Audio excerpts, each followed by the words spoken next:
So there are a lot of folks who see in Trump like a big FU to these institutions that are not working for them, their families, their communities. And there has to be a real challenge for folks who went the other way to be like, okay, like, why is it you all don't think shit is working?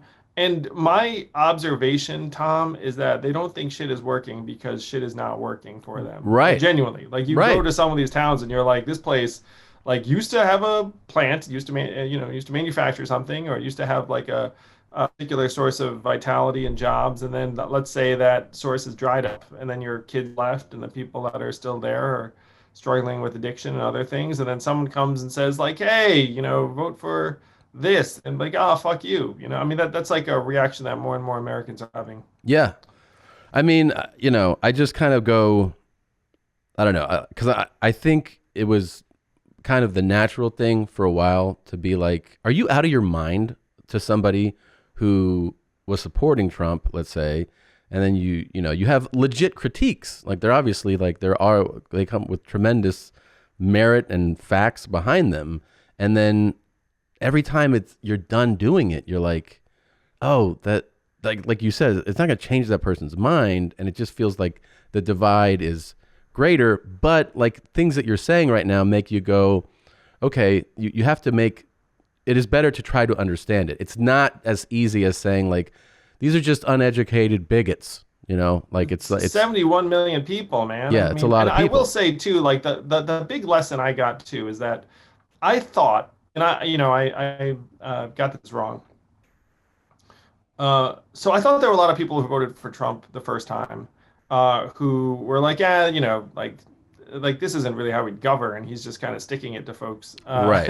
And Right. then when they saw him go to, they'd be like, oh wait, like that's not good. I mean, I had anecdotal accounts of this where you had like the 80-year-old grandma in Missouri who voted for him in 16 and was like, this is terrible. Yeah. Like I want to vote against this guy. So that was my thesis going in, was that like a significant number of people who voted for him in 16 were souring on him. Yeah, of course. I mean, Uh, a lot of people that are like even have been lifelong Republicans. Like I know in my own family, uncles who were like who just go like they reached a breaking point. They're like that this is enough. Like this like, he's too chaotic. I don't yes. like the way he's treating people. I don't like the way he's governing, and he's it's a mess.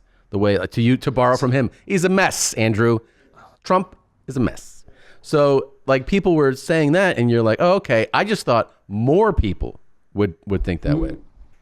Yeah, exactly. And so the fact that his vote count went up so significantly, where I think it went up by, like you said, I think it went up from maybe 65 million to 71 million or so.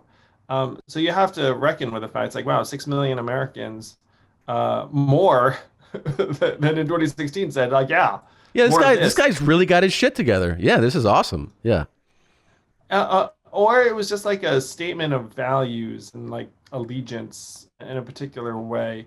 Because I think one of the problems we're having is that we're seeing things through like a lens of cognition, where Hmm. it's like, I'll sit down, I'll reason with you, I'll be like, hey, this guy's not a very good president. Yeah. And people are operating through like a different lens or framework than cognition. They're doing it based upon emotion or Yes. allegiance or tribalism or like association or something. Or in some cases, still, and this is something I really think the Democrats need to work on, dig into it. It was like a version. It was like a version to something that the Democrats seem to stand for in their minds. And that to me was like a very, very hard lesson, is that I saw Trump's election in 16 as a result of deep-rooted rot. But I also thought a significant number of people would have seen what happened over the last number of years and said, okay, like this is not the solution. Like this is not Right. actually going to help my Right. cause. And the fact that his vote total went up so significantly and Democrats lost, last I checked, 7 incumbent seats. They did not expect that. They expected to be plus 5 to 15, not minus 5.